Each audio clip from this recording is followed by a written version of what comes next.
नमस्कार. चिरमुऱ्याचे लाडू करतो आहे आपण. त्याच्यासाठी खास स्पेशल गूळ घेतला आहे मी. हा गूळ चिक्कीचा गूळ आहे. हा एकदम मऊ असतो आणि कापायला अगदी सोपा असतो. लाडू असू दे, चिक्की असू दे, कुठल्याहीसाठी हाच गूळ वापरला जातात. आपण आता इथे गूळ घेतो, तर हा 1 कप गूळ मी घेतलेला आहे. आणि आता हे उरलेला गूळ घट्ट बांधून ठेवायचा, नाहीतर इथे ह्याला मुंग्या पण लागू शकतात. आपण आता हा गूळ आहे हा कढईत टाकतोय. पाणी नाही घालायचं अजिबात, तेल नाही आणि तूपसुद्धा घालायचं नाही. आपण आता हा सतत हलवत राहायचा गूळ. इकडे मी अर्धा किलो चिरमुऱ्याचं एक पाकिट घेतलेलं आहे. ह्याच्यामधले आपल्याला थोडेसे चिरमुरे वापरावे लागणार आहे. फक्त 5 कप चिरमुरे आपण इथे वापरणार आहोत. तर आता इथे हलवत राहायचं सतत हा गूळ, नाहीतर खाली लागतो. एकसारखा हलवत राहिली आहे मी इथे आता हा गूळ.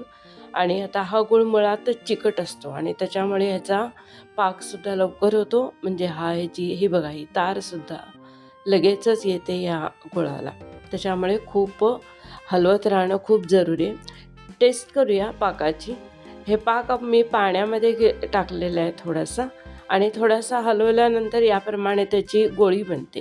ही गोळी आपण ओढली तर त्यालासुद्धा एक प्रकारची तार तुम्हाला दिसते बघा. म्हणजे ह्याचा अर्थ आपला पाक तयार झालेला आहे. तरीसुद्धा हाताने पुन्हा एकदा गोळी करायची आणि ही आता पाण्यामध्ये टाकून बघायची. पाण्यामध्ये टाकल्यानंतर जर ह्याचा आकार बदलला नाही तर आपला पाक परफेक्ट आहे असं आपण समजायचं. तर आता हा पाक परफेक्ट तयार झालेला आहे. ह्याच्यामध्ये अर्धा कप मी शेंगदाणे घालते. हे शेंगदाणे आधीच भाजलेले, एकदम कुरकुरीत आहेत हे शेंगदाणे. चांगलं हलवून घ्यायचं, सगळीकडे ह्याचा गूळ लागला पाहिजे. आता आपण लगेचच इथे चिरमुरे घालणार आहोत. मी मोजून 5 कप चिरमुरे ह्याच्यात घालते.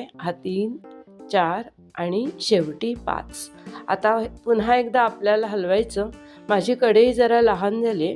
तुम्ही जरा करताना मोठ्या कढईमध्ये करा, म्हणजे आपल्याला सतत हलवणं सोपं जातं. हा जो गूळ आहे हा चिरमुऱ्याला पूर्ण चिकटला गेला पाहिजे. आपल्याला सतत हलवायचं आहे. याप्रमाणे कोटिंग चांगलं झालं पाहिजे गुळाचं चिरमुऱ्यावरती, म्हणजे मग लाडू गोड लागतो.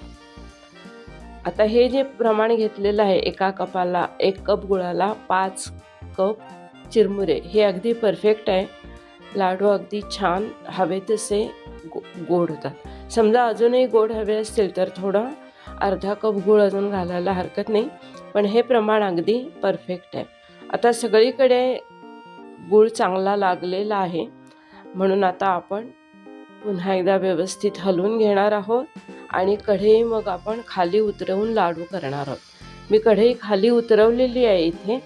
आणि आता पाण्याचा हात लावायचा, कारण की हे खूप चिकट आहे. तर हाताला चिरमुरे चिकटतात, त्याच्यामुळे पाण्याचा हात लावायचा. या पाण्याला हाताला पाणी लागल्यामुळं लाडू मुळीच मऊ होत नाही, उलट व्यवस्थित लाडू आपण करू शकतो. तर याप्रमाणे लाडू करत आहे मी. हे लाडू जरा मोठेच असतात, बेसन किंवा रव्यासारखे. साईज ह्याचा लहान असत नाही, मोठे मोठे असतात हे लाडू. लहानपणी हे खायला खूप मजा यायची. ह्या लाडवाचा वैशिष्ट्य म्हणजे ह्याच्यामध्ये तूप घालावं लागत नाही. वेलची, जायफळ, त्याचप्रमाणे बेदाणे, काजू, बदाम यासारखे महागडे कुठलेही ड्रायफ्रूट्सही घालावे लागत नाहीत. ह्याला मुळातच छान चव येते ह्याला. तर हे बघा, आता मी लाडू करत आहे. अजून थोडेसे दाबून करावे लागतात, कारण की चिरमुरे एकमेकाला चांगले चिकटले गेले पाहिजेत. आता करत असताना कधी कधी काय होतं की खालचं जे चिरमुऱ्याचं मिश्रण आहे ते थोडंसं फळफळीत होतं आणि मग लाडू बांधता येत नाही. तर अशा वेळेला काय करायचं आहे, ते थोडंसं गॅसवर ठेवायचं आहे आपल्याला, म्हणजे गूळ विरघळतो आणि मग आपण पुन्हा त्याचे लाडू करू शकतो. तर आता हे शेवटचे 2-3 लाडू राहिलेले आहेत, ते आपण करूया. याप्रमाणे थोडे दाबून दाबून करायचे लाडू. हा शेवटचा लाडूसुद्धा तयार झाला इथे. हे बघा, हे सगळे लाडू आता तयार आहे. या लाडूचा मजा घ्या. मकर संक्रांती स्पेशल लाडू.